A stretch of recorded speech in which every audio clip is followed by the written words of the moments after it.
Saddle up your horses.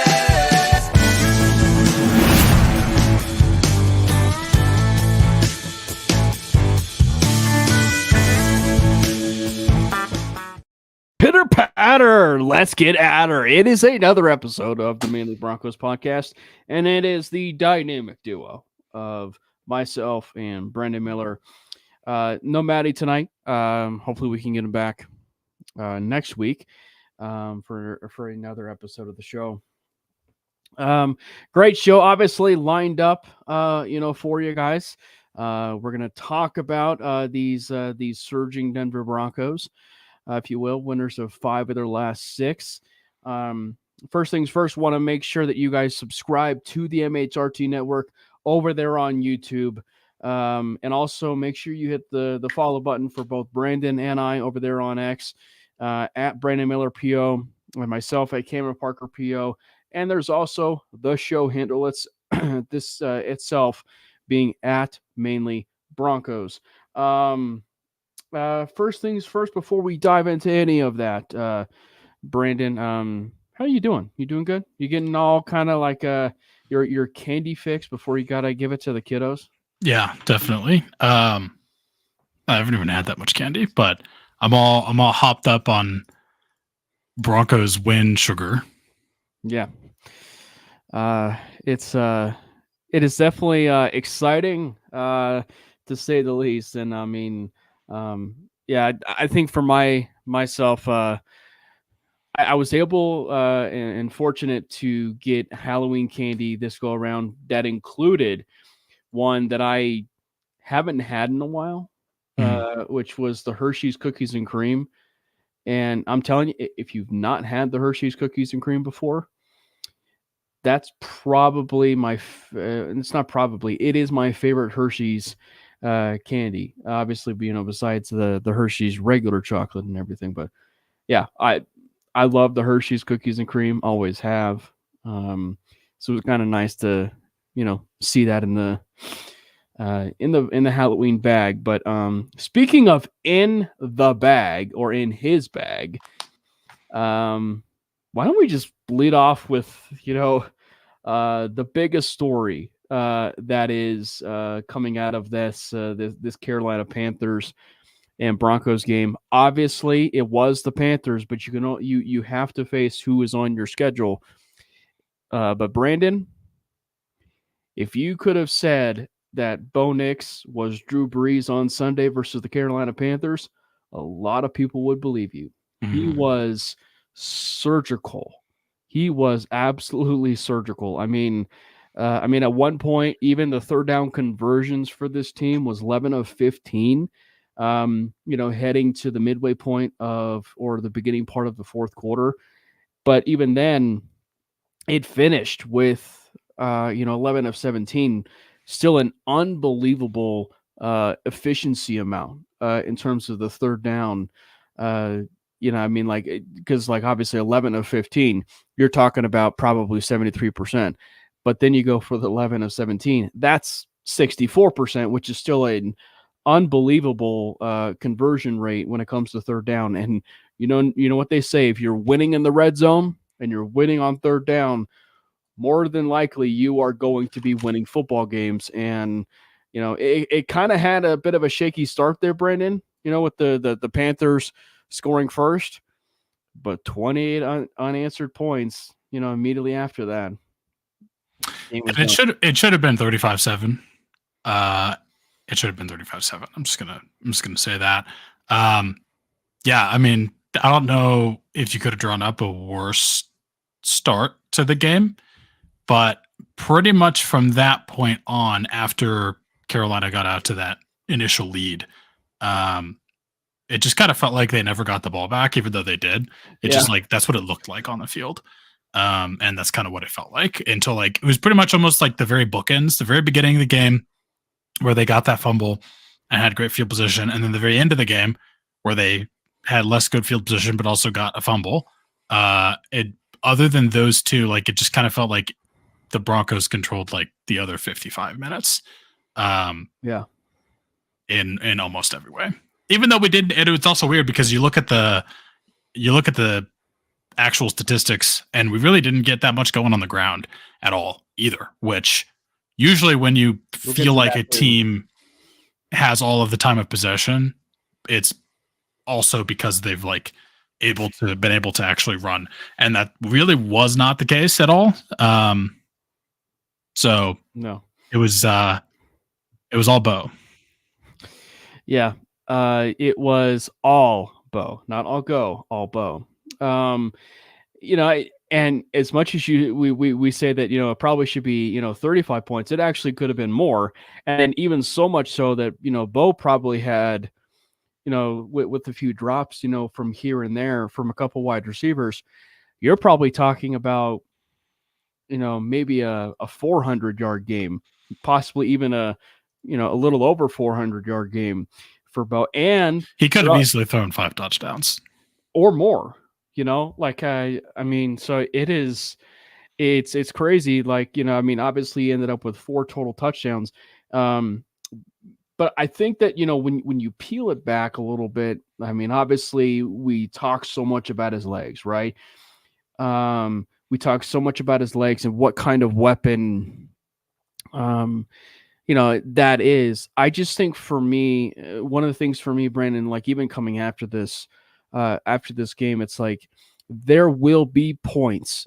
Panthers, Ravens, who they're going to be. We're going to talk about that game here in just a little, obviously in the show, but there will be games where they have to rely on his arm to beat teams, not his legs, because there's going to be teams that obviously are the huge focal point of that. But like the fact that they were able to win a game where it did seem like the Panthers were kind of daring Bo Nix to really beat them through the air, and he did. There will be games where he's going to have to beat him through the air and not use his legs, and that's exactly what happened in this game. And I think I mentioned it on 5280, Brandon, but it kind of reminded me of, obviously it was the flip side of this, but it reminded me of the game that Jalen Hurts had against Denver.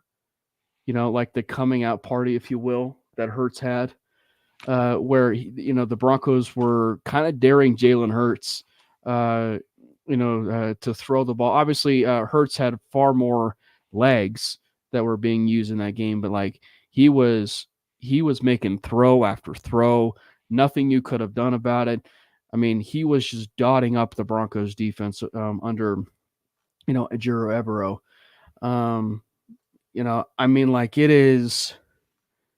It is absolutely crazy to me to see how surgical Bo was and how confident he was from he was really clean from basically the beginning of the quarter. Yeah, that was definitely by far the cleanest game we've seen from Bo in his career, his short, young career so far. I would argue it was pretty close to on par with what we saw against the Buccaneers, although I'd say it probably was better, obviously, from a touchdown perspective. But like in terms of just the cleanliness of like his process and footwork and sort of just mechanically, which you love to see. And I believe before the game, my exact wish / prediction for the game was like, I just wanted to see that again. Like I wanted to see him be clean. I wanted to see him set his footwork. I wanted to see him step up. I wanted to see him do what he did against the Buccaneers. And I believe the exact statistical line I said was like something around 250 and 2. And he pretty much did exactly that, except better. Like he did exactly what I wanted him to do and just kind of cranked it up to 11. Yeah. In pretty much every sense. Just from the very get-go, very early on in that game where he had that just complete pinpoint dot to Courtland Sutton kind of on that in-breaking route between two defenders that some people were like, oh, that was a hospital ball. I'm like, not really. No. And then when you actually look at, was there going to be contact? Yeah, but. And actually when you look at the play through even all 22 and just the overall highlight, there was not really any other options that he had open. The only guy that was truly open, was basically Courtland Sutton, and he fit it in that window, and it was the defensive back's choice to not hit Courtland Sutton on the play, and he didn't. So what a big Mike. Yeah, that was an absolutely amazing pass. One of the better passes we've seen from Bo, and that wasn't even the best pass like in his career, and that wasn't even the best pass of the game. So definitely started out on a really good foot. And then we really got the memo of national tight ends. You're week. Right. Was it week or day? I think it was week. Day. It was actually day. National Tight Ends Day that George Kittle, the man himself, coined, I believe. And he had a day as well, but seemed to be kind of across the board. Everyone like subscribed to National Tight Ends Day. But yeah, we saw the thing that was nice to see with Bo is like he's always been pretty good on the run, as like a passer on the run, like moving out. And you saw that, but you also saw him stay in the pocket and make some good throws. You saw him run to the left and make some good throws, which you really hadn't ever seen much before. Like that was definitely his weaker side of his game when he's like throwing on the run. You obviously saw him still do a little bit on the ground, like as a runner, but just in every possible way, like he improved. Like it was an amazing game from Bo Nix. And I feel like the stage is sort of set to, we'll get into the Ravens game, but to maybe try to keep this ball rolling a little bit and gain some momentum and have another stack one of these days, one of these games together, because the Ravens pass defense is just absolutely atrocious. Yeah. And their run defense is incredibly good. And that doesn't even matter because we can't run the ball unless it's against the Saints. Yeah. And all we have to, like, the only thing we seem to be able to do is pass, which also just makes it even more impressive on what Bo did, because if you look at the rushing, Javonte Williams carried the ball 17 times, ended up with 44 yards. Jaleel McLaughlin had much better time. Pretty good game. He had less than 10 carries though, but he had a pretty good game. But it didn't even really matter. Like we didn't have to lean on a running game, and even Bo himself didn't have to lean on his legs. Like they kind of used him a little bit in that way. More it's like, again, getting him out of the pocket and still throwing, keeping his eyes on the field and still throwing, as opposed to then taking off. But he only carried it 5 times for 4 yards. So it just made whatever he did in the passing game across the entire game look even better. And there were so many plays too that like didn't count because someone dropped it. And that was the biggest thing to me that stood out, was how much help we need in the wide receiver area of this team, in the wide receiver room, which we'll get into. But it just across the board, incredible game, great game from Bo, easily his best of his career so far. And he's gonna have the opportunity to do it again. Yeah, he is. Obviously, Biggie, I can't speak for Rich. Obviously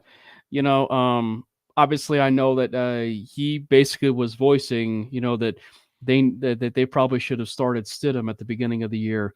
And this is proof why you don't. Like you don't start Stidham, because it's pretty clear over the last 5 of the 6 games, even ever since the Seattle game, Bo's been growing. And Brandon, to touch a little bit more on the footwork and what you were even talking about, it is so impressive. Because I can't even tell you. In the games that you and I would even do episodes with and even talk about, like the Drew Lock experience, like even the Texans game, it wasn't necessarily clean from an overall, just from the overall processing side of things, and from the and just from the side of just the footwork side. Mm-hmm. with the Texans, it wasn't clean by any means. But you look specifically from a 10-day from the Saints game to the Carolina Panthers game, it was like a completely different quarterback with footwork. Mm-hmm. So if that's what you're going to be getting from Bo, on a week in and week out basis, who knows what that ceiling is going to be at the very end of the year. Look, he's still a rookie. Do I expect to get that every single week? Probably not. But it was just great to see that progress, and you want to see him continue to do that and continue to keep up that rhythm.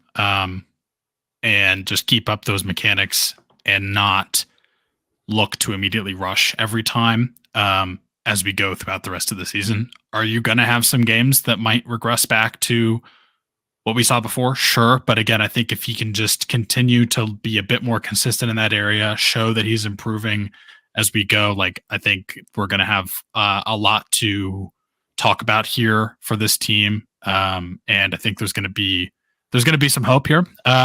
But yeah, I mean, it was just really great to see. And I mean, I've been a critic about that with him for the first several games of the season of his career, of just happy feet, too much happy feet, not settling down. And it does seem to like get slowed down a little bit for him. And again, it did that in the Buccaneers game, but it was nice to see. I mean, obviously there were some games in between where like it didn't really, like he didn't stay on that path forever, but he got back to it, which was a good thing in my eyes to see him do. So I think, again, we're going to continue to see that maybe get more consistent. He's going to do that more frequently as we go. That's what I want to see. Again, am I expecting that every single game? Probably not, but it was amazing to see. And I definitely agree. Like if he can continue to do that, like that's going to be huge. Well, but I think the one thing you can say is that even in games where you do see the happy feet, in games where you do see, some of it a little bit in the pocket with his footwork, there are still moments, not for a full game, but there are still moments where he sets his feet and he fires some absolute strikes, in games. You want it to be more consistent, which is exactly what you got a chance to see in this Panthers game. So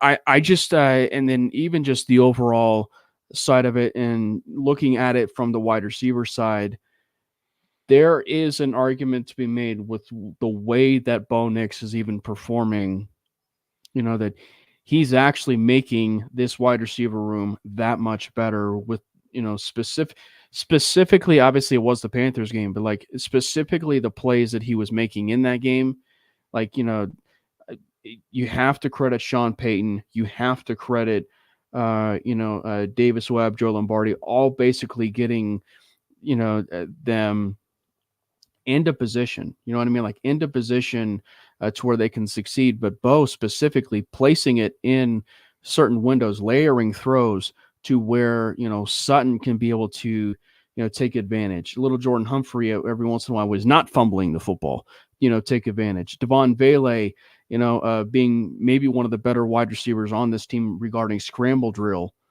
You know what I mean? So like it was a pretty impressive game, from that side of it. But I think it also shows you, even if it was the Panthers game, that if the Broncos had a true number one wide receiver, how good this offense actually can be, if it had a dominant wide receiver one. Yeah. Vele definitely has proven that he deserves more snaps here. Unfortunately, Marvin Mims may have proven that he deserves less snaps. He's just been poor. Franklin as well, but I feel like you can give Franklin more of a pass because he's also still a rookie. Mm-hmm. But yeah. Mims, I mean, yeah, he's young, but it just didn't go well. Did you see this the chart that was shared? I think was today. Troy Franklin is one of the like elite separators right now. Like he's in terms of single coverage. Like Franklin, he's like up near the corner of where Amon St. Brown is. It goes to show you, he's getting it done with separation. But just catch the freaking ball, man. Well, one thing that I think affects that a little bit is I want to take that with a little bit of a grain of salt. And like, no, I see exactly what you mean. And like, he definitely is good. I think partially the reason that he's so high up there in terms of his separation facing single coverage is a mix of there's not a ton of like, yeah, minimum 100 routes, but like he's obviously not getting the snaps that Amon-Ra St. Brown is getting. But he's also like, they're putting him in single coverage because like they know that he hasn't proven that he can beat it in a way that like actually makes a difference. Like he'll get open, but he won't catch the ball. And so I have a feeling that opposing defenses will watch that and be like, okay, yeah, we'll put him in single coverage because I don't think he's a threat to do much because he's not really going to catch it, right? So I think there's a little bit of a additional context there. But yeah, I mean, his issue was never the athletic ability. Like, he can get open. He just cannot come down with the football. But and again, like with Biggie, we do need to show a little bit of some grace in the fact that he is a rookie. I mean, and so maybe there will come a point in time where we are having the Jerry Jeudy argument, which is he can't catch the ball. Where we even were saying how Jeudy was always open, he just was never given the ball, right? You know what I mean? Or when he was given the ball, he was dropping it. That might be the case with Troy Franklin, but unfortunately, he's just at least for right now, it's proven to be the case where it's not being taken advantage of, if you will.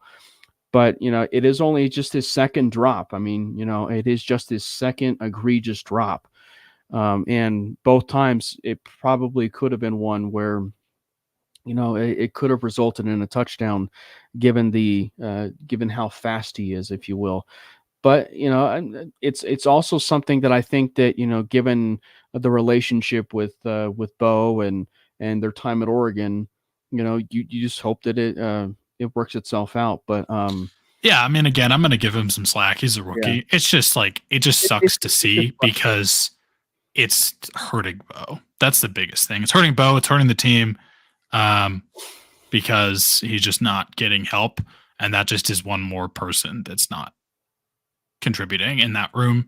Well, he again, I don't know if I'm not saying it's his fault, but he is, but he isn't in a way. Like, because the last couple of weeks, aside from maybe this game, and then obviously there was the role that he had in the Saints game, he's been contributing. Well, not in the way, let me rephrase that. Not in the way that you would expect from someone with his skill set and ability in terms of like the deep threat, the down the field stuff. He got, I mean, in the short to intermediate, he's been better. And maybe they just need to use him more in that shorter part of the field. Those shorter passing concepts, maybe get him more into a rhythm where he doesn't have to. It's not like the all or nothing play. So maybe that's partially a solution that they can implement for sure. I guess I meant more like with the kind of speed that he has and the kind of skill that he has, like you would expect him to be your downfield threat. And honestly, it's very similar with Mims. Mims is a similar issue. I'm giving Franklin more slack because he's a rookie, but Mims is in that same.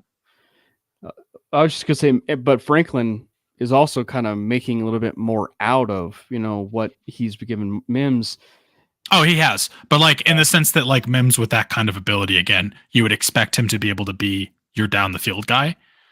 And that just hasn't happened in either case.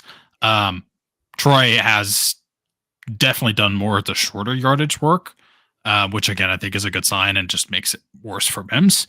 But that's what I meant by not making the impact that you would expect a player like that to make with that kind of skill set. Meaning it's a good thing, is what you're saying. Yeah.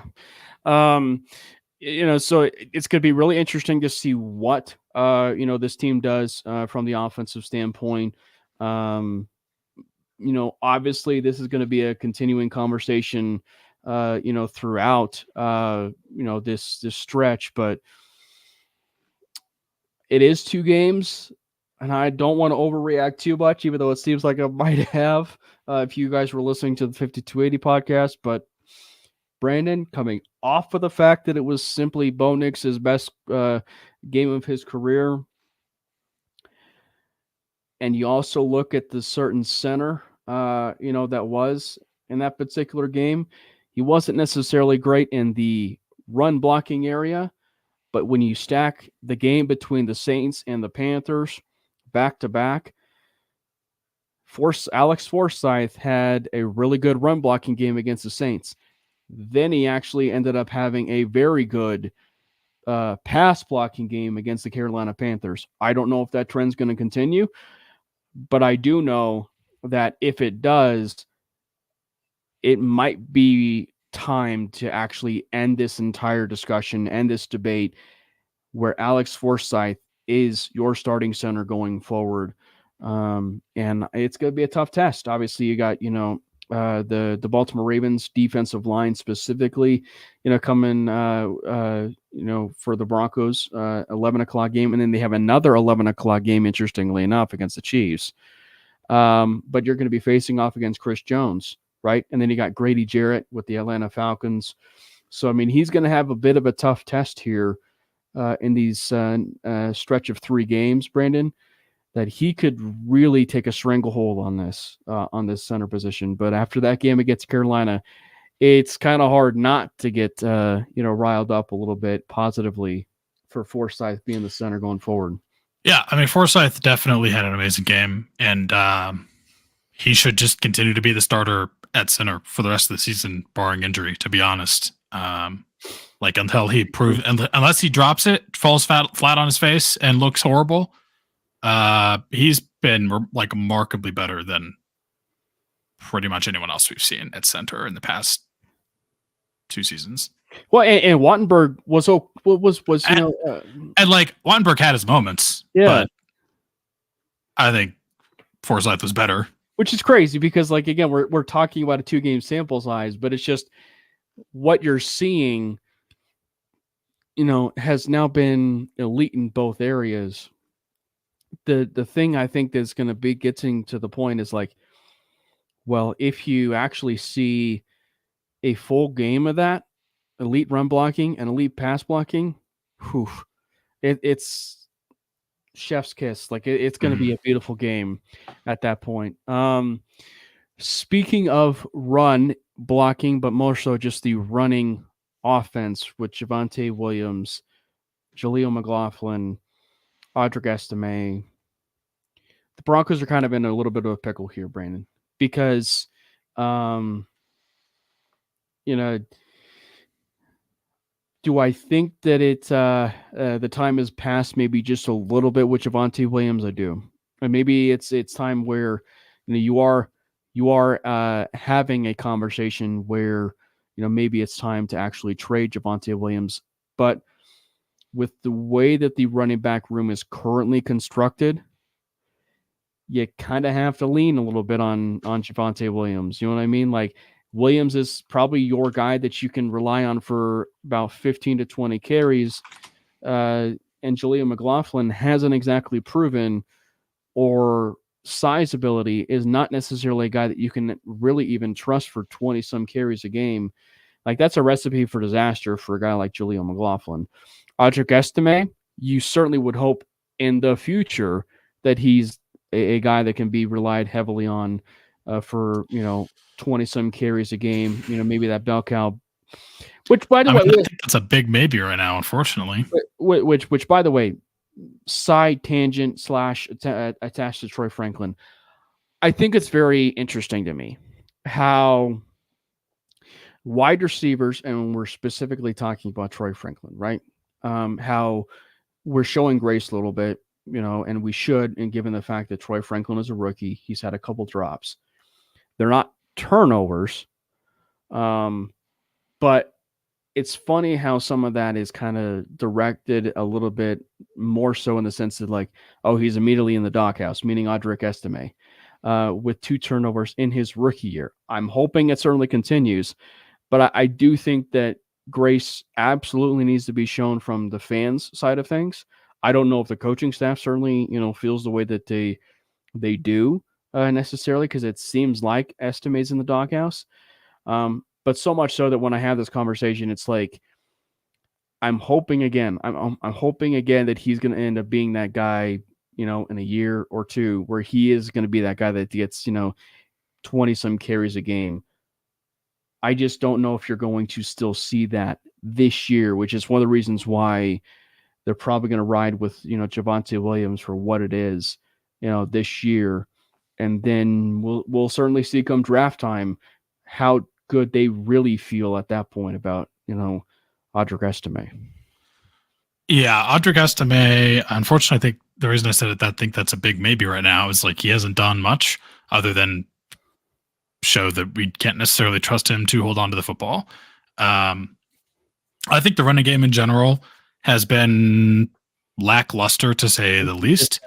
Outside of the Saints, who can't stop a single thing on the ground, there's just something's got to give there. I mean, Mike McGlinchey is unfortunately now listed as a did not practice in today's injury report with a knee injury, but he played 99% of the snaps against the Panthers, and he's by far been our biggest missing piece in terms of like the run blocking side of things. Like when he was back, and we saw that with the Saints, he was opening up more running lanes, and it seemed like that helped. Again, because we were able to have so much success on the ground against the Saints, but now it's like how much of that was just because the Saints can't stop anything.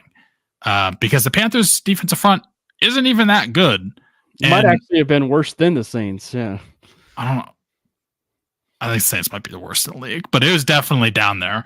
And we couldn't get anything going. So at some point, you got to look at the people carrying the ball. Jaleel McLaughlin maybe should have given him some more carries. Like, only got 8. And he seemed to be having some success. Javonte, unfortunately, I just don't know. I don't know. I just don't think you can. I mean, obviously, we have a lot of ball left to play, and we're in the middle of a season. Like, you can't really just like go find a bell cow replacement back out there. But I just think he's going to be on the watch list for the rest of the season in the sense of like, can he at all get back to anything even remotely resembling his former self? And if he can't, I just don't think we should keep him on the roster. I'm going to be honest. Like, we need to upgrade the running back room in some way. And I think we need to do that regardless. Like, we need to draft someone next year at the very least, maybe 2 people, but we need more from the running game, and we're not getting it. And I don't think it's just the offensive line. And I know we kind of had that flash in the pan of the Saints game, but I think that's just more the opponent. Right. Well, but also too, like, it's looking back on it schedule wise and opponent wise, it looks like a more of a, kind of given what the Saints game and, but the Jets game where it certainly seemed like Javonte was really kind of carrying the load a little bit, where he did look really good in that Jets game. Might not necessarily have been, one where it was truly an impressive outing, given the fact that, it was now against a Jets team where maybe the run defense isn't as good as everybody was giving it, all the props to, and specifically the team. And Biggie, what we'll do is we'll maybe in our new segment where we talk about, some of the college players, we'll kind of talk a little bit about some running backs that have kind of been catching our eye a little bit, just to, touch a little bit on some of those running backs. But I'm curious, but what's funny, Brandon, we say all of this about the running back position, probably knowing full well Javonte Williams might actually end up having a good game against the Baltimore Ravens, on Sunday. I don't know why, but in what it certainly had seemed like this year specifically, every time you've criticized, not you, I'm not saying you, Brandon, like I've had my fair share of criticism, if you will, of Javonte, but like every time it feels like we're criticizing Javonte, he goes off and has, a much better game, that following week. If he somehow does that against the Ravens, I'll be just so super impressed. And obviously, they have an incredibly stringent run defense. And obviously, it isn't just the Ravens either. It's the Ravens, it's the Chiefs, and the Falcons. This 3-game stretch, obviously, not just from the running game side of things, but it's going to end up being a test, for this Broncos team going forward. And I think that, one thing we can say and hang our hat on, Brandon, that 5-game winning streak that was carried by that defense, I'm pretty sure it kind of answered a little bit as far as, oh yeah, it's sustainable. And This defense, man, continues to perform. It continues to perform at a very high level. Let's start first with the secondary. In a game where there was no PJ Locke of that secondary, Devon Key came in, really stepped up, and played pretty well. Brandon Jones, a lot of Dolphins fans were kind of laughing a little bit, in the sense of like, oh, you guys, kind of got a guy that, has been somewhat hit and miss a little bit in terms of coverage and had been kind of a liability with the Dolphins a little bit. He's turned out to be maybe the 6th, 7th best graded safety in the entire NFL right now. He has been incredible. So I to start with that, because I mean the safety room, and then obviously go to the cornerback room, Brandon. Specifically the cornerback room, the Broncos, I think they ended it with Pat Surtain and J-Mac getting his interception. They have the best cornerback trio in the entire National Football League. Yeah, that's pretty fair assessment, I think. We got to come up with something as good as no-fly zone for this defense, because it's up there. That was an incredible. Yeah. Honestly, both picks in that game were pretty special. I mean, the one that from obviously PS2 that's just kind of like what he does. He's just there. He just intercepts things. But the one from J-Mac, man, that was ridiculous. That was like one of the most physically impressive interceptions I've seen. That actually was one of the interceptions that reminded me a little bit of PS2's interception against the Jets last year, where he kind of turned around and it got stuck in his thighs, and the ball didn't even touch the ground, and he still managed to control the ball, as he was going down. It was super impressive. But yeah, Macmillan, if you will, he played great. And obviously, for anybody that's been following both Brandon and I on the Manely Broncos podcast, we are huge J-Mac truthers, dating back to obviously his first start of the Chargers game. And that, honestly, in the last handful of years, as I was just referencing the PS2 interception against the Jets, that might have been the most impressive interception I have ever seen in the last handful of years, NFL related. The way he played the coverage, because I heard Darius Butler say this on the Pat McAfee show today. If he doesn't turn around, that's pass interference. Because he turns around and immediately locates the ball, it no longer became pass interference. So just, it goes to show you about the high IQ and high level of play that Jim Leonard has this unit playing at. And obviously, Vance Joseph. It has just been incredible to watch all of these guys. Scared of the Orange Crush. It's good. That was just an absolutely insane play. This defense is playing out of its mind, and Vance Joseph is an absolute madman. We are more than 20 pressures ahead of the second most pressures by any defense in the NFL this season so far. And that's insane. And it's funny because PFF keeps putting out those numbers, and then they use a picture of Zach Allen, and then their Zach Allen grade is like 50. Yeah. So I think you're referring to the Pro Football Focus. That is just wild to me. So the Broncos lead in pressures in the entire National Football League according to Pro Football Focus. But it isn't just the fact that it's 162 pressures compared to the Ravens, like 161 pressures or something. No, the Broncos are like 20 pressures above the Ravens, in terms of pressure. So, I mean, the Broncos offensive line is certainly going to get its handful, with the Ravens offense or Ravens defensive line, but the Broncos defensive line, it doesn't matter who the offensive line is that they're rolling out.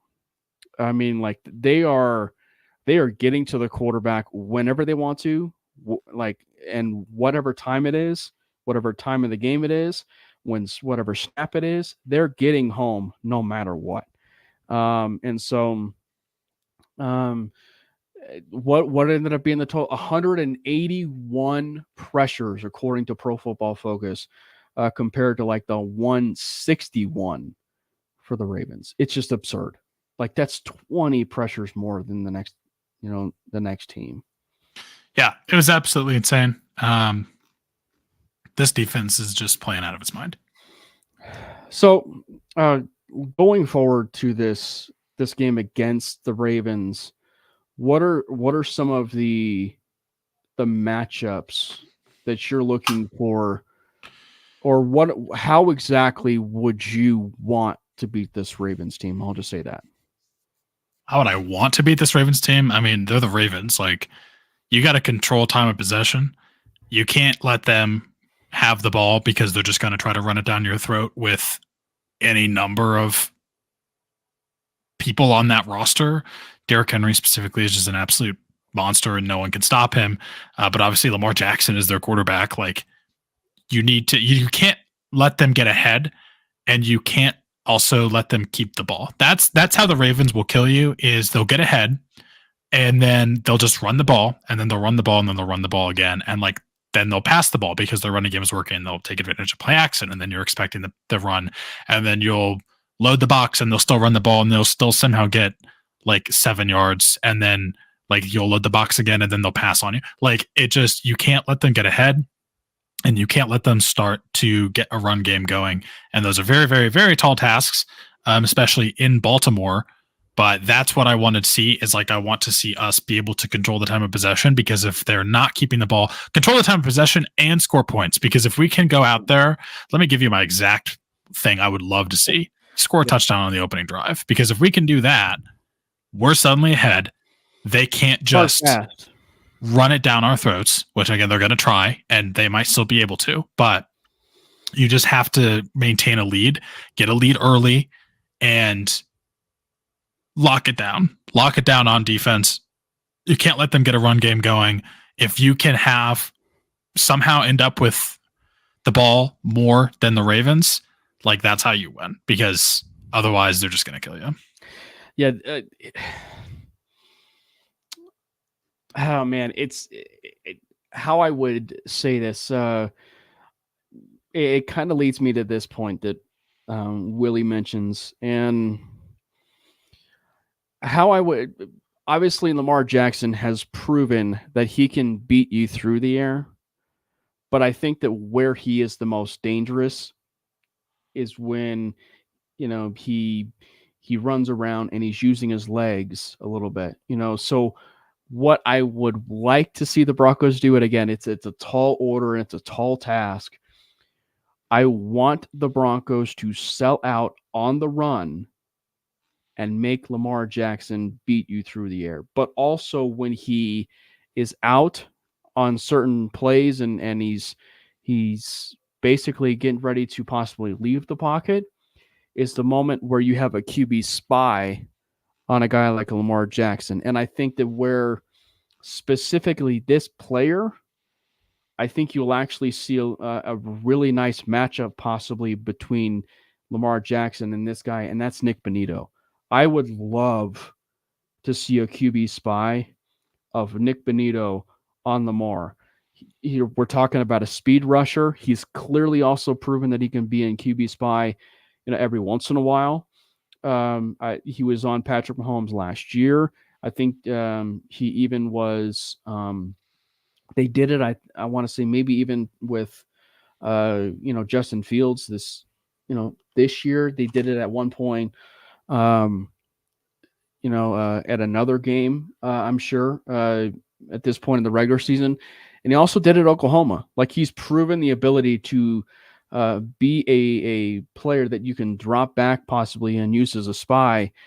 And I think that's a fascinating matchup, certainly to watch, that I hope the Broncos can do, because speed on speed would be such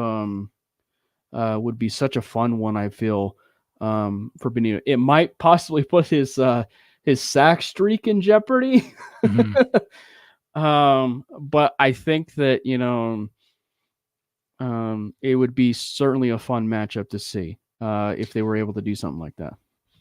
That would be interesting for sure. I think a lot of this is going to come down to, the defensive front and somehow finding a way to stop Derrick Henry. Malcolm Roach, I'm looking at you. And linebackers too. Like linebackers too, but yeah.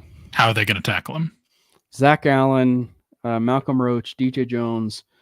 I mean, like the linebackers, Cody Barton, Justin Sternad, and Quan Alexander. We're starting to see some Quan Alexander, here.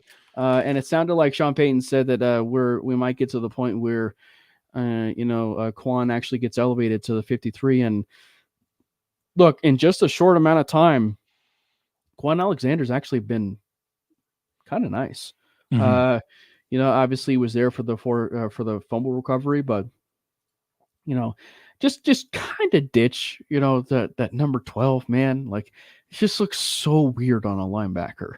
But he's been solid. So I'm hoping the Broncos can have some really good linebacker play. If they get Demon Barton that they had against the Saints, which was in essence weekly, I think we're in pretty good hands.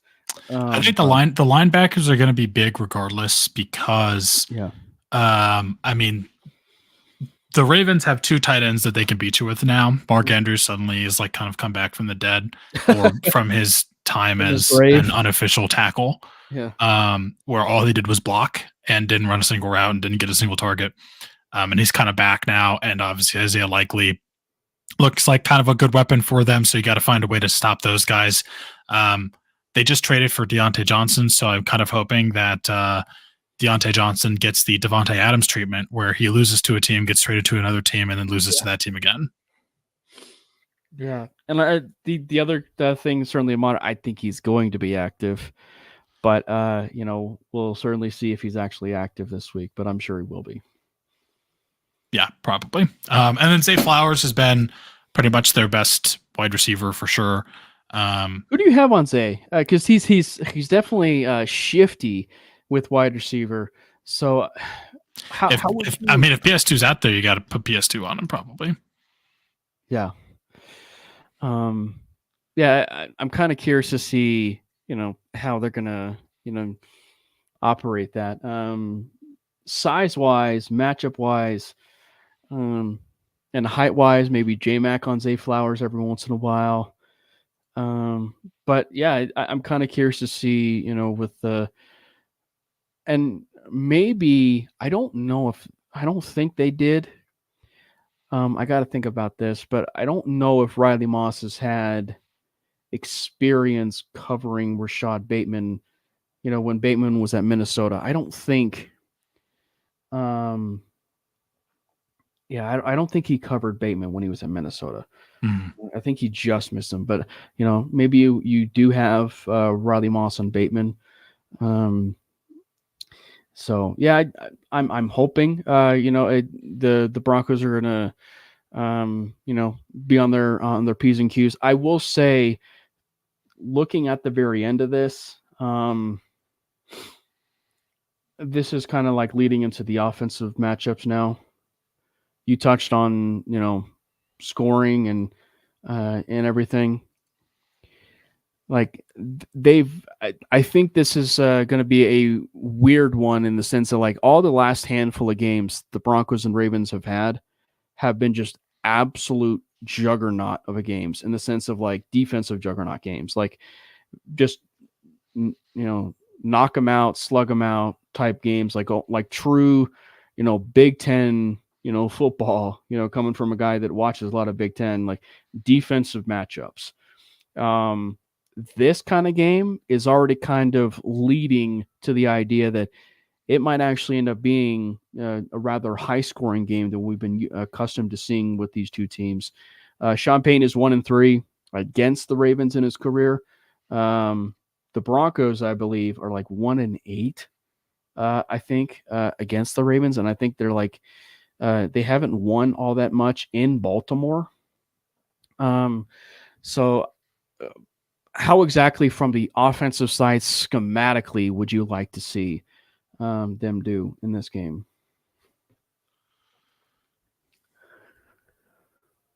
I want to hear your answer first. Okay. Everything that we saw in the Carolina Panthers game is exactly the game plan, formations, and the way they operated with Bo Nix needs to be the game plan against the Baltimore Ravens, where, you know, get it to the point where you do have a nice mixture of him outside of the pocket, move around, get some plays over on the run, get him away from that pass rush, utilize some screens every once in a while. Those are the best types of plays. Those are the best types of plays to always neutralize the pass rush, and specifically how daunting of a D line that is with or without Malcolm Pierce. Like, if they're able to do those kinds of things, it's not necessarily going to matter, I would hope, of the wide receiving, core, because, hopefully with what we saw was a nice sign of things to come. Not confident in that, but I think that, if you're able to see them really utilize the scramble drill and be successful at that, you will see a lot of times where I think you might get a chance to see some get a chance to see some plays, from Little Jordan Humphrey, and maybe you get a chance to see some Troy Franklin here and there. So, but like, I just think that the way that they orchestrated that, even utilizing the tight ends, like, it was a perfect formula for how I would love to see them play the Baltimore Ravens. Mm-hmm. I don't disagree with any of that. My biggest thing is I feel like you need to get the ball to your wide receivers more consistently that are not named Courtland Sutton. Use Devon Vele more in the short and intermediate game. Use Troy Franklin in the short and intermediate game, so you're not counting on him to just try to catch and maybe drop a super long bomb. Marvin Mims, I just don't know if you can trust him to be out there.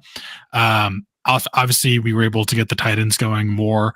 Troutman had a pretty nice game, and I want to continue to see that as well. But I just think you need to lean on other wide receivers that are not Courtland Sutton, specifically Devon Vele, Lil Jordan Humphrey. Hopefully he has a back jump back game here where he gets back to kind of doing what he was doing before, because he didn't look like a terrible receiver.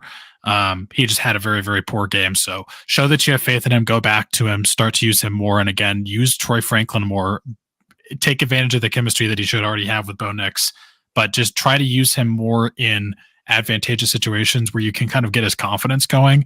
Don't just shoot a bomb to him, because he probably is not going to have the confidence to handle that. Use him more in the short and intermediate game. You're not really going to have a running game probably against the Ravens, so you need to use the short pass game as your run game. And I talked about keeping time of possession. Similar again, I want to see them pretty much hit the nail on the head, do what they did against the Panthers, but I think you can also throw the ball to specifically more Jaleel McLaughlin, use him more out of the backfield as a receiver. Just do whatever you can to manufacture yards and keep the ball and not give it back to the Ravens. Regarding this question, one, you rarely see player for player trades anymore in the NFL, and I don't know why. I think it's maybe just because a lot of teams just really value draft picks when it comes to trades, and so it's one of the reasons why you don't really see a lot of player for player trades. Second, you won't see a Courtland Sutton trade for an offensive lineman. It'll just be for a draft pick or something. That said, though, one thing regarding Courtland Sutton, and I think that this is at least beneficial for Sutton and obviously specifically Nix, that we didn't get a chance to touch on. What I liked about it was they certainly were targeting Courtland, on certain plays, Brandon. But I never got the sense when I got back and I looked at, some of the all-22, like, I never got the sense that Courtland, on a few plays was never Bo Nix's number one target or his first read. Like, Bo was actually going through some reads and going through some progressions before he hit Courtland, and I thought that was actually a really good case in the sense that, Court may not have been, his first option, but he was able to, read it and actually get it to where Courtland was. And it's just, it ended up being like, he was force feeding Courtland and always looking at Courtland. And it really wasn't the case. He was actually just going through his progressions, and he just happened to find on his second, third read, Courtland Sutton.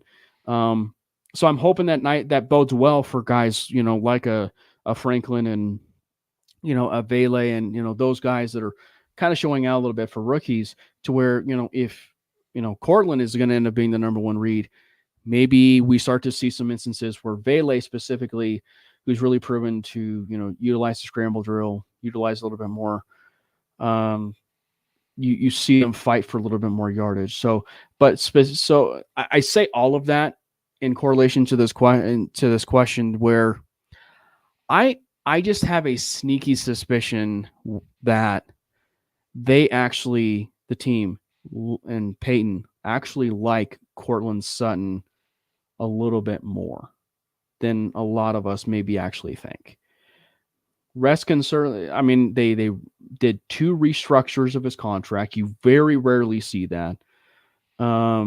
Maybe they do move on from him. That certain restructure kind of made it seem like it was a very friendly and affordable deal, to where it was like a Amari Cooper's kind of deal.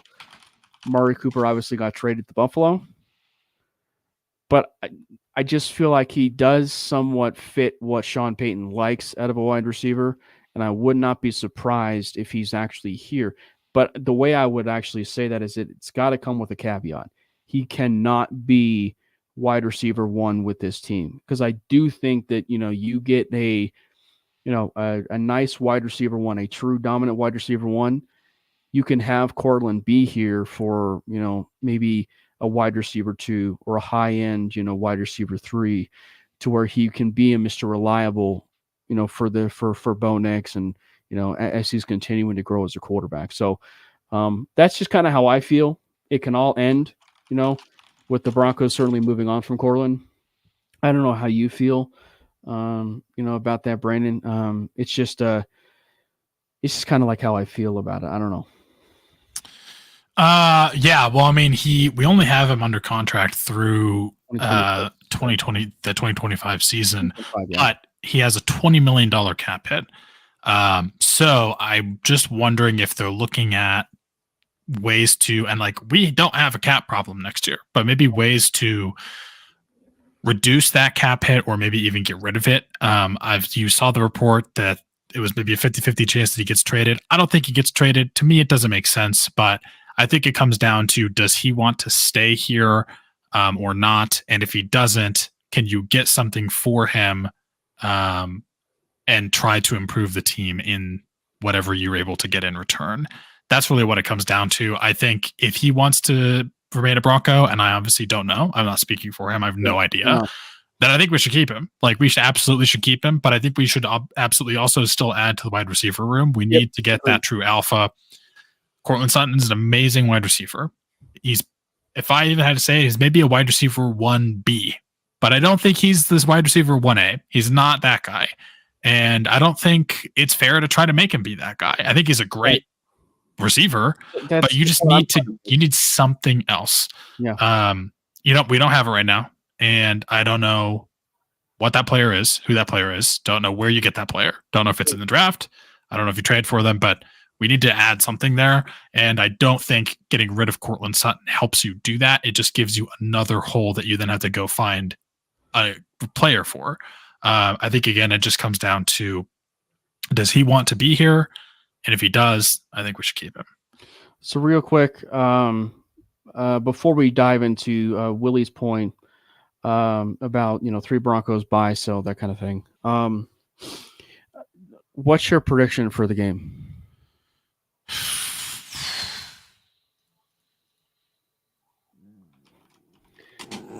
I'll let you think. That's a tough one. I'll let you think about yours. Once you think about yours, I do have it high scoring. I have the Ravens pulling it out, but I have it 27-24. Ravens. I do think that you actually see a fight from this Broncos team. That's one thing you can definitely say, regardless of, certain circumstances and games. the Broncos are a young team who have clearly shown the propensity to be fighters this year. And so I do think that they actually get a chance to see a really good game. And also, it's their first primetime game, if you will, from announcers, side of things, where, Tony Romo and Jim Nantz will actually be on the call for this game. Yeah. That's a tough one.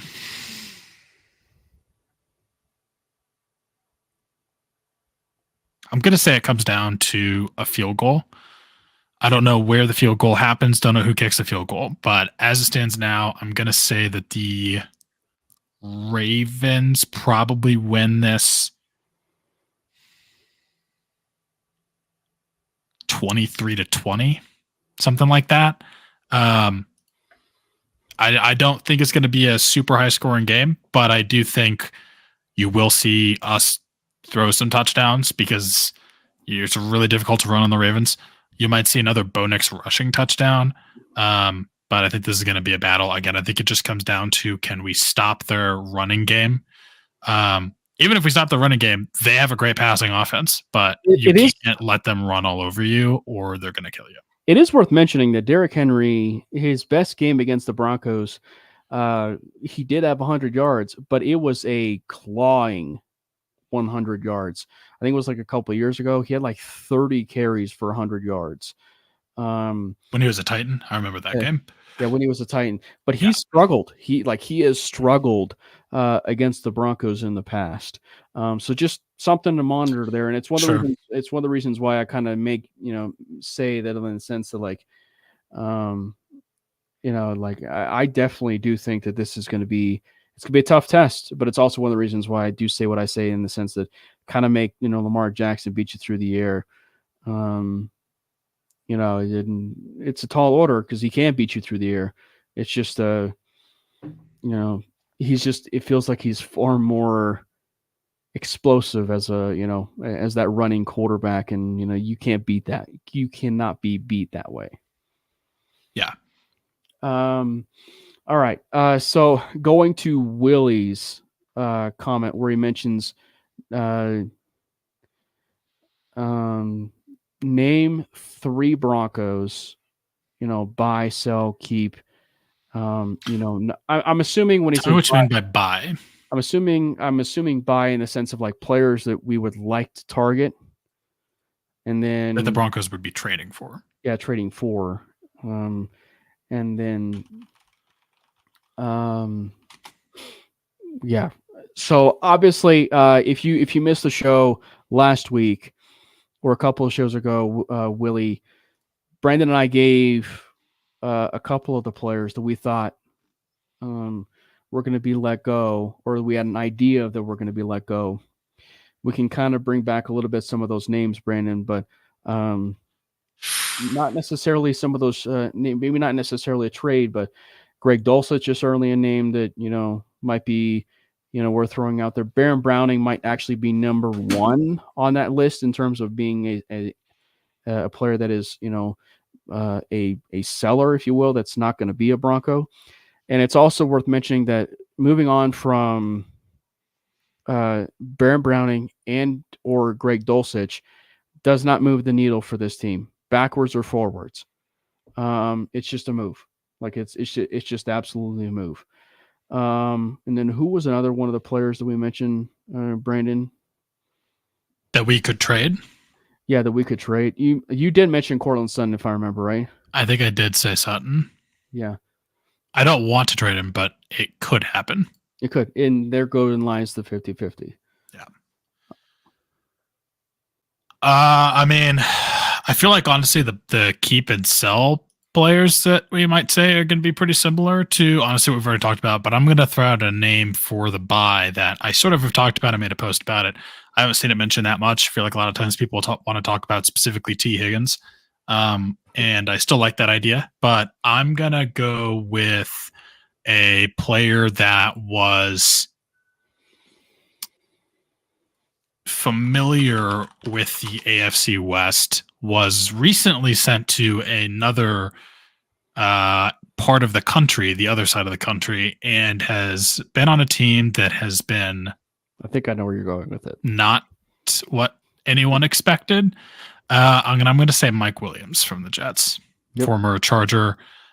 He's 30 years old. He's had some injury history, but I think for what you could maybe get him for, I think it's going to be worth going after him. The Jets should be, I don't even know what the Jets are doing. I don't know what situation they're in. I don't know how they're viewing this thing, but something's not working. I don't know. They can't even say it's Robert Saleh anymore because he's been gone for 3 games. They've lost all 3 of the games. And they were favored in 2 of them. Well, I was going to say, I'm smiling ear to ear, Brandon, because they're having their 2022 Russell Wilson moment. Yeah. Yeah. Aaron Rodgers is not.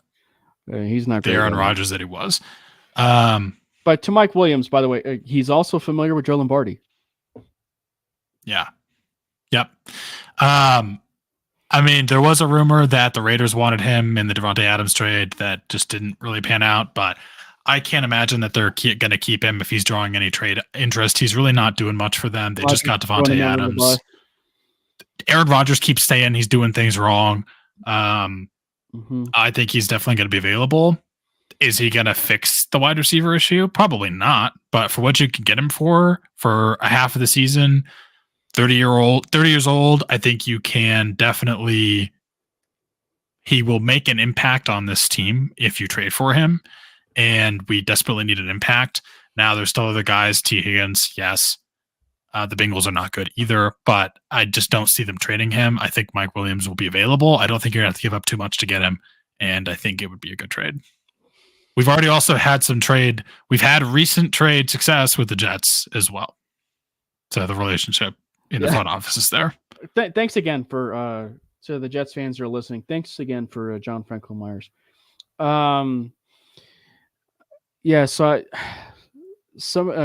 I will say, given what transpired in the last 24 to 48 hours in terms of trade, do I think it's going to happen? I have no barometer on where this is, but given what, as I said, happened in the last 24 to 48 hours, I'm monitoring Evan Ingram right now. In terms of Kamara, really quick, that ship has sailed. He signed a 2-year extension with the Saints. Funny enough, like 2 days after the bear hug in that Saints game. I mean, I'm kind of looking at, Evan Ingram. Do I think it's going to happen? No, I really don't think Evan Ingram's going to happen. But I do think the Mike Williams idea is not far-fetched. I mean, you can, like, even if you get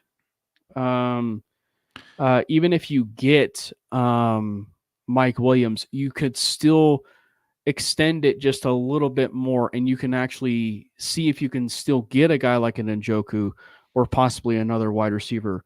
And I think that, one of the ones that I'm certainly intrigued with, and this is actually one, given the fact that, he's with a really piss poor organization right now.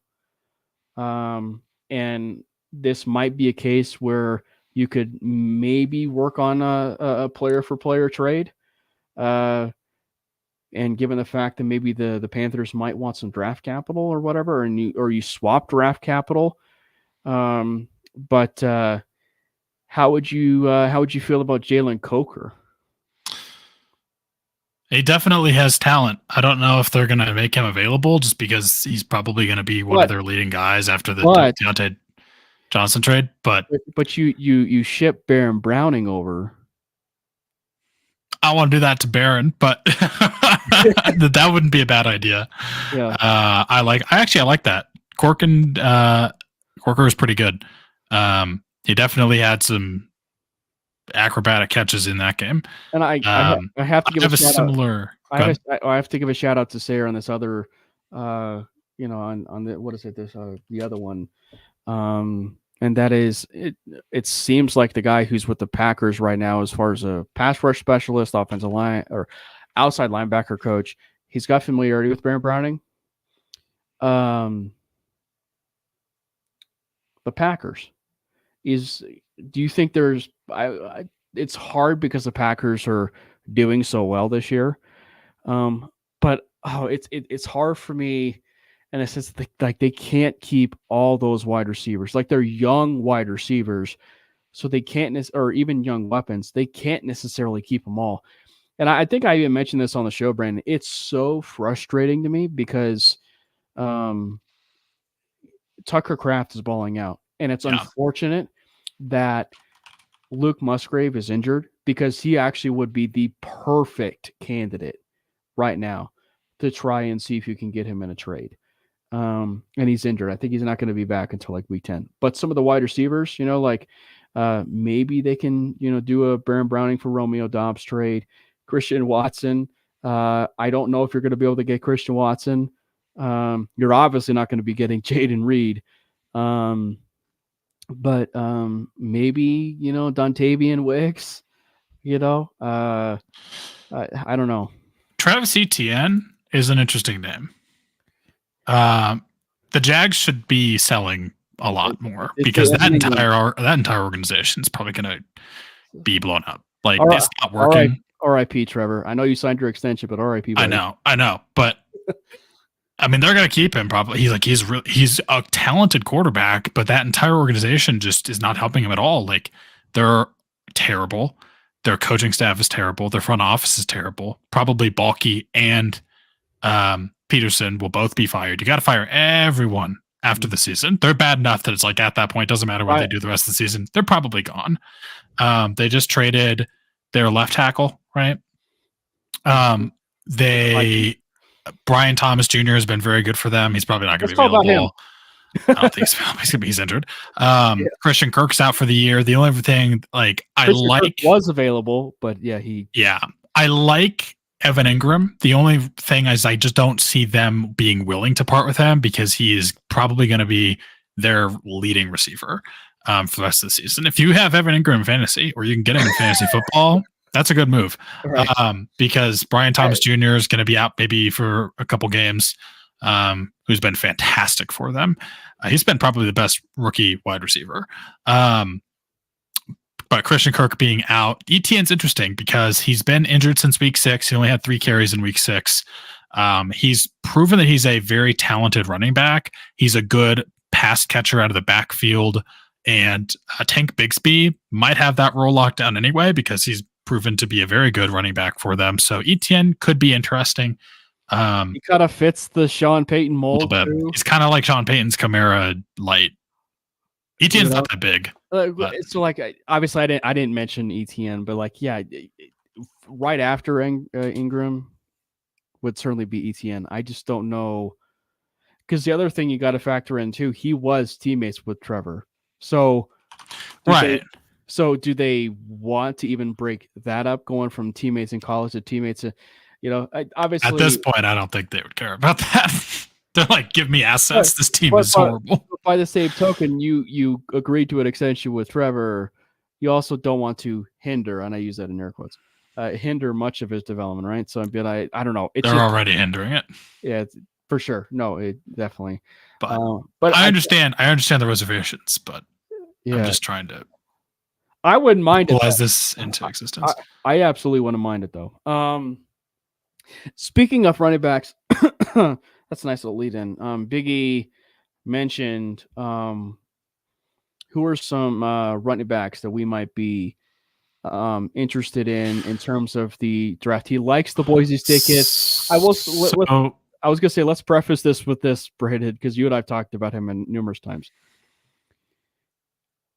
Genty is well out of the Broncos' range right now. Easily. So he's not going to end up being, on the Denver Broncos. Unfortunately, it would be great. So, but yeah, let's transition into college draft talk real quick here. Unless you had anything else to say about the Broncos in general. So keeping it in the running back, this is a player I wanted to talk about anyway. At the running back position, I already talked about Iowa. Iowa's running back, but Oklahoma State's Ollie Gordon is a name that you don't really hear mentioned a ton. Not now. Not this season. going into the season before, like you heard about him all the time, he was like buzzing. He's a very, very talented running back. Oklahoma State has not been good, and Gordon has not looked fantastic, but he's also like their only threat on offense. Alan Bowman has been, like they pretty much are just selling out to stop the run, and that affects obviously Ollie Gordon and the stacked boxes that he is pretty much constantly facing. I would not mind going after him on maybe later day 2. I think there's definitely some running backs, like you don't have to have Ashton Genty range pick to get a good running back. I think Ollie Gordon is someone that can sort of play that role. He's only 20 years old. He's incredibly talented. He's just not looked as good this year because of, again, like that entire offense doesn't look great. This has been pretty much by far his worst season. But you go back 1 year, dude had 1,700 yards. He was averaging 6 yards a carry. And he was averaging, or he was on pace for, I think he had 40 catches or something. He was pretty good out of the backfield as well.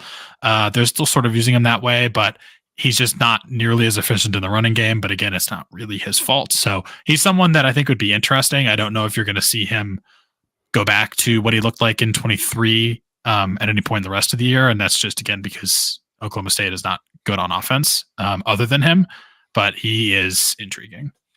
And there's others too. I mean, obviously, you look at Ohio State, I think he's a sophomore or junior, but Judkins, Mr. NCAA 25 merchant, Judkins. He's certainly a name that I would, want to file away, but his teammate, Trevion Henderson is certainly one that I would want to file away because I think that he's fast, he's quick, he's elusive a little bit to where I think that he can even help in the passing game. There's obviously another North Carolina running back, Amarian Hampton. I also feel like maybe one of the more slept on running backs actually might end up being Monangai from Rutgers. He runs almost stylistically a little bit to Isaiah Pacheco, who came from Rutgers, if you will. So I do think though that there's just a lot to choose from. Donovan Edwards, obviously, the whole Michigan team is just so bad right now. I think it's just, it goes to show you how bad they really miss Jim Harbaugh right now. And just the overall transition that they're having. I think recently just a QB recruit just decommitted from Michigan. He was like a 4-star, like just decommitted from Michigan. It's so bad right now. But Caleb Mullings is another one. Actually, CU fans aren't going to like it considering they lost to him. But DJ Giddens, when you if you got a chance to watch that CU and Kansas State game, dude's tank. Like Giddens is an absolute monster, like an absolute tank. Mm-hmm. There's just a lot. There's just a lot, and I mean, and from the Broncos' perspective, to tie it slightly back to the trade deadline. Me personally, I would make a move. But I do not hate the idea to let this team grow and, spend that amount of money in this offseason where you got $70+ million in cap space, where at that point you can really be enticing for players like a T. Higgins or, some other players.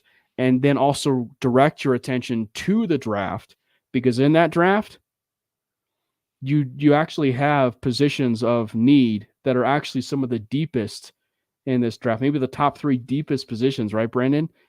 Because you got running back, tight end, and wide receiver, like 3 primo positions that the Broncos clearly need a lot of help on. Yeah, definitely. I mean, I talked about tight end a bit last week as well. But I think this draft lines up pretty well with the needs of this team on offense. Wide receiver 2, to a degree, I think, as well. Specifically Luther Burden III. If you get a chance, Brandon, I don't know if it's just the system right now, but go to mock draft database, do a mock draft every once in a while. For some reason, Burden has been there at pick 22, which is the slated slot right now for the Broncos. He's been there at pick 22. If he is there at that pick, which the Broncos may or may not have at the end of the year, I am streaking to the podium. Yes, streaking, to the podium to go draft Luther Burden. Yeah, I mean, you got the obvious guys. You got Travis Hunter. You got McMillan, whose first name I can't pronounce, from Arizona. Emeka Ibuka, which might be your best value pick at that. But Luther Burden, I think, you can make the case that he's at least in the top 3 best wide receivers in this class, and he might be available where we would be, again, potentially drafting. So I think, there's definitely some guys out there that in this draft class that would fit what we need well. We just have to maneuver this right in a way where we can get them. What's that? Would you double up? And obviously, when I say double up, I'm not saying what they did in the Vic Fangio year with, Jerry Jeudy and then KJ Hamler. But would you take multiple wide receivers in the draft? I don't think it would hurt. Another guy that is like what they did with Troy Franklin and Devon Bailey, if you will. Yeah. Yep. I think another guy that could be there, maybe in the first, that we would kind of be picking Isaiah Bond from Texas, Alabama transfer. Yep. So there's definitely some names. There's even some guys later down in maybe day 2 that I think you could go after as well that could make a nice impact. Jaden Higgins from where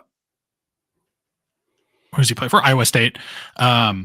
Is also looks like a pretty reliable pass catcher, and is playing pretty well for them. Like, there's definitely some talented receivers that are going to be available in this draft. So I'm actually really excited. Like, running back, receiver, tight end. You could make the argument that we need all 3 of those, and all 3 of those positions. There's some guys. There. Yeah. And it's, again, to preface, it is a bit early on. Ayo Manor, I think, or Ayo Manor, the wide receiver from Stanford, is another one. Might actually end up being there in day 2 as well. By the way, Willie, Tez Johnson. Yeah, say Tez Johnson. Oh, that's right, Evan Stewart. Tez Johnson, Evan Stewart. But you got to say Tez Johnson because obviously he is Bo Nix's brother, adopted brother, but he is Bo Nix's brother. You kind of have to pencil it in that he's a Bronco. At least right now. Yeah. By the way, Willie, you're probably asking the right or the wrong person, I should say. I literally almost said right. You're asking the wrong person because I'm a Nebraska fan, and you're asking me whether or not these CU Buffaloes are going to make the big dance. But the answer is no. The Buffaloes will not make the dance. Yes, but I think where they do have the chance to make it there, they've got to get to the Big 12 championship game, and they've got to win the Big 12 championship game. If they're able to get there and they're able to get to the Big 12 championship game, and they can do that, then you automatically have to put them in the football playoff at that point, because they won an at-large championship. So you've got to be able to put them in that playoff. But I don't know. I feel like the Cinderella team this year is Indiana. Could be. I haven't really watched much of Indiana. Yeah. Any final thoughts, Brandon, as we round Let's it out? bow. That's right. Want to thank everybody for stopping by, and to Willie, to Big Mike, to Jalen, to even C. Chang. Thank you for hopping in the chat.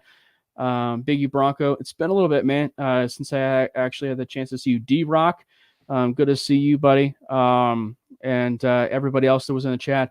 If you guys are new, thank you guys again for hopping in. Make sure you hit that subscribe button for the MHRT Network page over there on YouTube, and follow both Brandon and I on the socials of X, Twitter, whatever you want to call it, at Cameron Parker PO, at Brandon Miller PO. Make sure you follow the show handle as well at Manely Broncos. There was also a shirt drop. I don't know exactly when, but it was a Bo Nix shirt drop over there on our swag shop.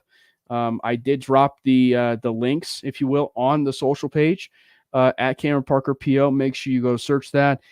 Again, it's Bo Nix t-shirts. If you want to really rep the brand of the MHRT Network, you can do so.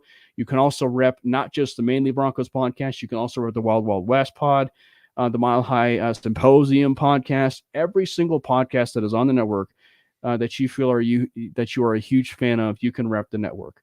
And also that particular podcast. Want to say thank you guys again, and we will see you guys next week. And remember, let's go Broncos! God bless Bo Nix! Fast lane when I pass in the street, bag of money in the passenger seat. Simcoe's been asking for me on the road from the west to the east. Way up, I might never come down, cause the coast's racking up the flame out.